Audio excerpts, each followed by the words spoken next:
Welcome back to Next Gen Console Watch, our show following everything happening with new gen games and hardware. I'm Daemon Hatfield, and as always, I'm joined by Max Scoville, host of IGN's PlayStation podcast, Podcast Beyond. Howdy. And Ryan McCaffrey, host of IGN's Xbox podcast, Podcast Unlocked. Always a pleasure, Damon. And as we near the end of the year, everyone's Game of the Year lists and awards are coming out. IGN's will be out by the time this video is up. So we thought we'd focus on recognizing real achievements in next-gen games this year. So we're going to be running down what were the most next-gen games of 2023. And Max, I think maybe the first one that popped to our mind in our planning meeting for this episode was SpiderMan II. From Insomniac, PS5. There's been a lot of talk about the loading or the lack thereof in that game. Yeah, no, I remember sort of one of the earliest things we saw from the PS5 was like early benchmarking tests showcasing what it was like to see, the first Spider-Man game running and how much faster the PS5 could just make New York spring up in front of you. And we really saw that properly put to the test this time around in Marvel Spider-Man 2 with the fast travel system that was really just like obscenely, stupidly fast. To the point that I think someone called out that like maybe they were trying to fudge exactly how fast it was, but you have to hold down, I think, the square button to actually commit to fast travel. And they said that wasn't hiding a load time. It was so fast they didn't want people to accidentally fast travel. And I think they like maybe proved that. But yeah, I mean, the fact that you could just fly across the city with pinpoint accuracy, no load time, no little mini cutscene of Spider-Man riding the subway like we saw last gen, just sudden. And also like switching between Miles and Peter like it was nothing. Really cool to see that. Genuinely felt like, that we were given these promises of the PS5's blazing fast proprietary next-gen hard drive or whatever. This kind of felt like actually seeing it at work. And, obviously the rest of that game with a, 3D audio and frame rate and resolution and all those good things. Definitely no slouch in that area. Yeah, for sure. Definitely one of the best looking games of the year. Aside from fast travel, just they're able to get things across the environment so quickly. In the opening moments of the game, there's a big battle, and Spider-Man is thrown across the city for what feels like several mini blocks, but it's not a cutscene. It all happens in real time. He's thrown across the city and then gets back to the combat without any sort of loading or intervention from the game. It's all seamless and very impressive. What about Alan Wake 2? That was a game that was very impressive to us this year, and I think the lighting really it's just it gave such a cool mood and vibe to the game, and it's kind of subtle. I think they really made strides with indirect lighting, like shining through windows in a coffee shop or shining through branches and leaves when you're out in the dense foliage. Ryan, what was it about Alan Wake 2 that really impressed you? Honestly, from a technical sort of next-gen perspective, kind of no one thing, but everything. It really came together super well. I mean, you mentioned a few of them. I would absolutely add character faces onto that. I mean, this is a game that's incorporating live action stuff along with the in-game, the Northlight engine. Northlight is the proprietary game engine that Remedy has always used. And boy, without being weighed down by the Xbox One or PS4, it just flies here in Alan Wake 2. You mentioned the lighting, but yeah, the character faces look great. The moodiness of the lighting and atmosphere is so critical to this game.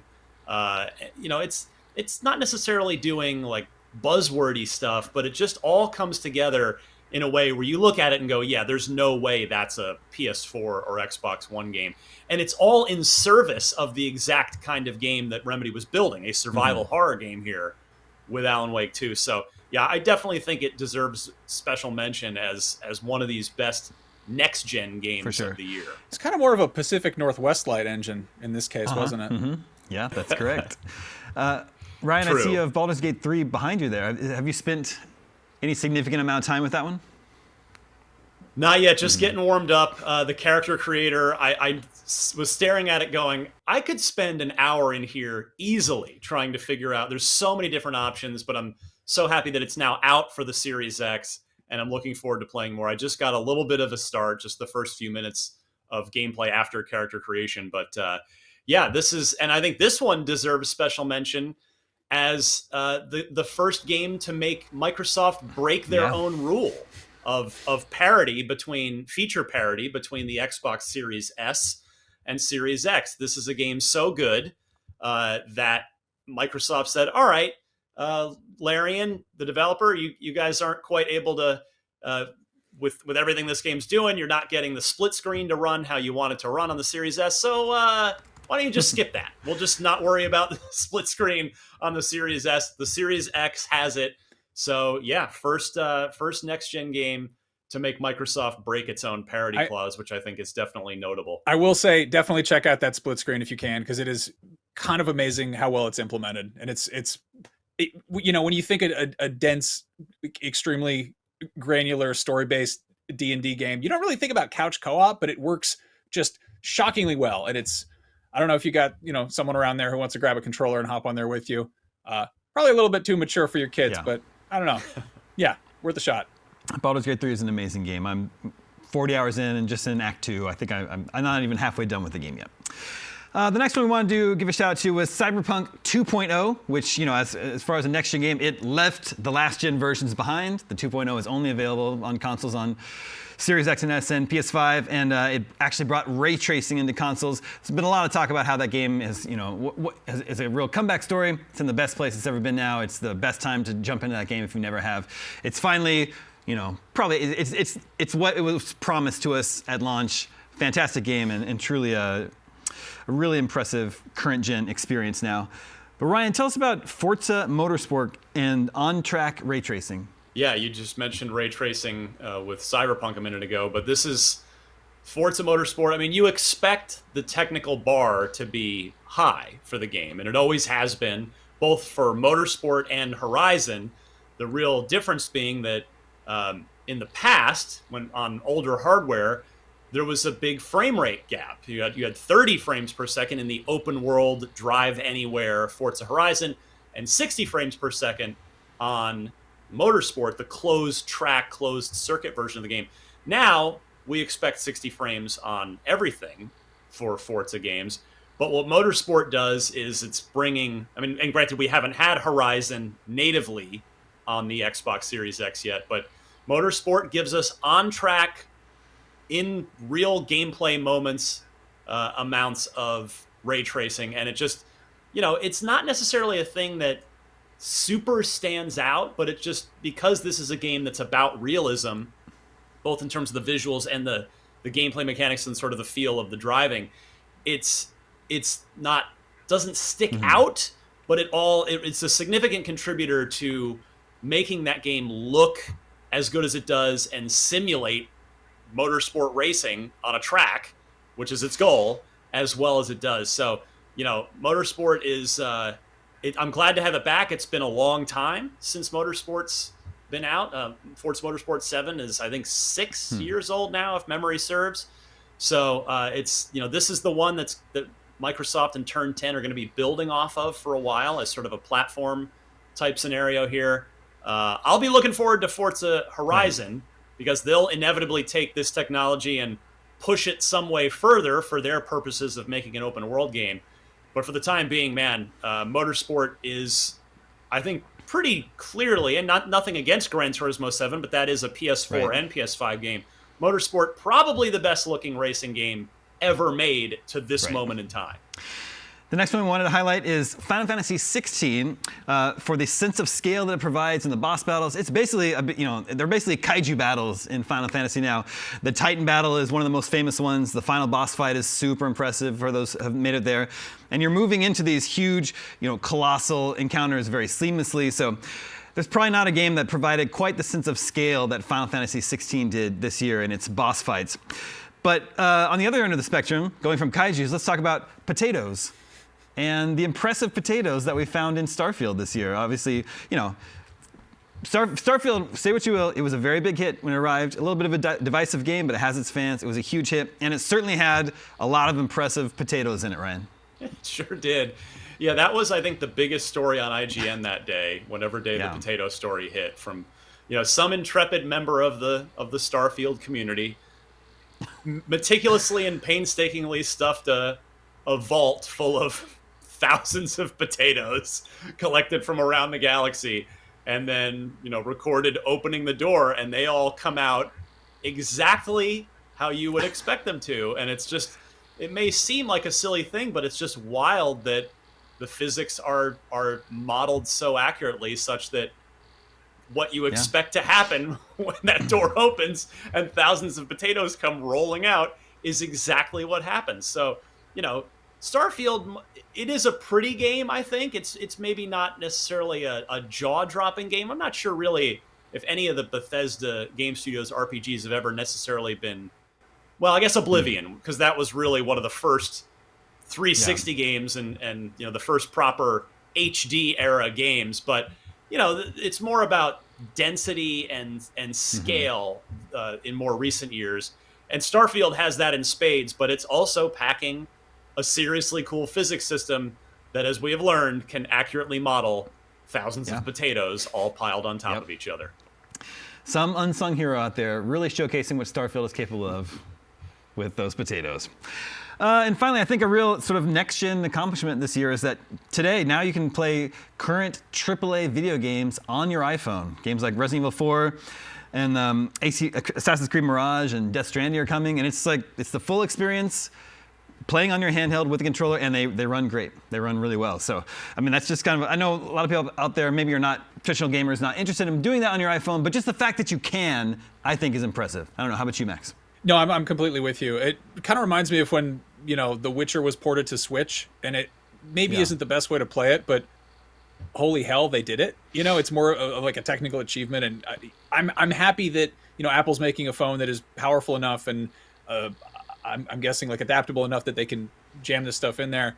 That said, playing on there without any specific peripherals or pairing a controller or anything is laughably terrible looking. Like the on-screen controls for RE4, not something I really want to mess with. I'm sure playing on a console is still, infinitely preferable for a lot of people. But for anybody who doesn't have a console, it's kind of cool to see this door opening up. There was, a bit of somebody plugging in their phone to a TV with an HDMI cable and then pairing a controller and just playing the game, which is really cool. That's, we've come a long way from like Snake. It's true. Although I'd like to see a current gen AAA version of Snake. That could actually be Unreal 5. Make it happen. Fine. There you have it. Those are our picks for the most quote unquote next gen games of the year. But I'd like to hear what my colleagues' personal picks for game of the year are. Ryan, what's your personal game of the year for 2023?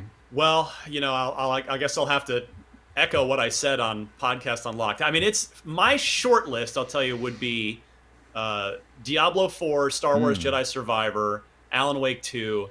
And even though I'm only just getting started in it, I've heard from so many people, both all of my colleagues, you guys that I trust, and so many other people in the gaming community.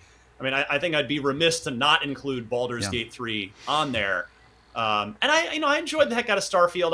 I don't think it would quite crack my short list, but for me, it's Alan Wake 2. Just top to bottom, the story, the tech, the visuals, the audio, the performances, the just core gameplay mechanics.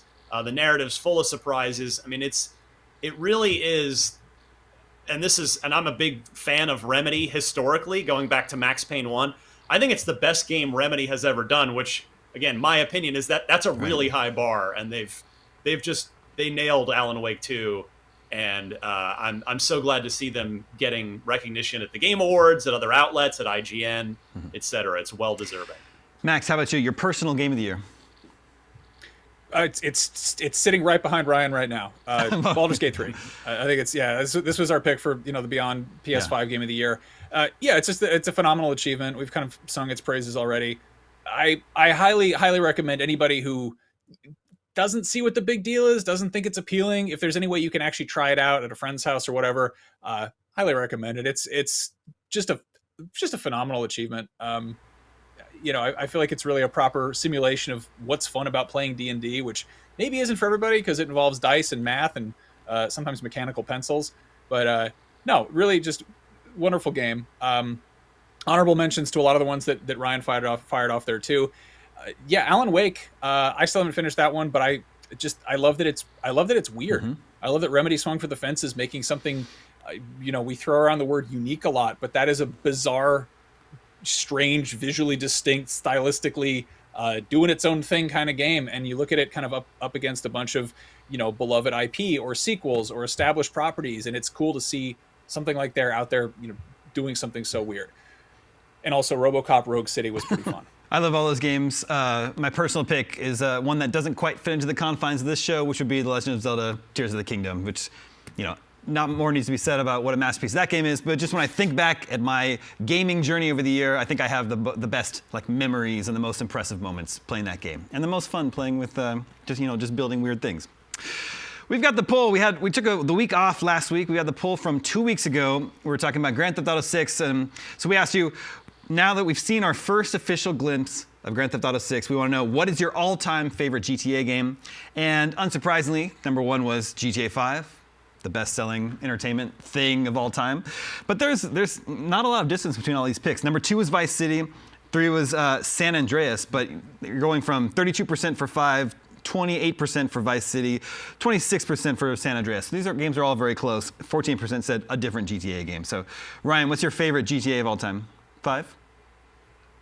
I would probably also have to go with 5. I mean, my sentimental pick would be 3, because that was I really vividly remember playing 3 for the first time, and we had, as you guys will both recall, we had never seen a game like that before. Paradigm shift is like a really hyperbolic kind of term, but GTA 3 actually was that, and we could kind of feel it in the moment. And so just exploring Liberty City for the first time and kind of figuring out how much freedom you had was wild in that game. But yeah, I mean, I think top to bottom, voting today, I've said this a million times before, I think GTA 5 is one of the 10 best video games ever made, period. And so, yeah, I think for me, it's GTA 5 is my favorite GTA. Max, how about you? Yeah, I'm with Ryan on that. I'm kind of annoyed at the GTA 6 trailer, because it made me immediately load up GTA 5 and just start the campaign over again, which I've done so many times, and I don't need to do it. There's other games I could play, but it's really good, and I wanted to just remind myself what's so good about Rockstar games. The thing I think is weird about this poll is I feel like if GTA 6 hadn't been just front and center, I feel like San Andreas would have beat out Vice City, but I think the pastels and the palm trees have people, waxing nostalgic for Tommy Vercetti and all that. I'm a Vice City kid myself. That's my favorite one in the series. New poll for you to vote on in this episode. What do you think, in your opinion, out there in our audience, what was the most next-gen game this year? SpiderMan 2, Alan Wake 2, Starfield, Baldur's Gate 3. Make sure to vote at IGN.com the day this episode goes live, and we'll share the results in a future episode. And that's going to do it for this edition of Next Gen Console Watch. Thank you to both Ryan and Max. Thank you to everyone working behind the scenes in our LA studio to make this episode possible. My name is Damon. We'll be back sometime in the future with more new gen gaming news, and we'll see you then.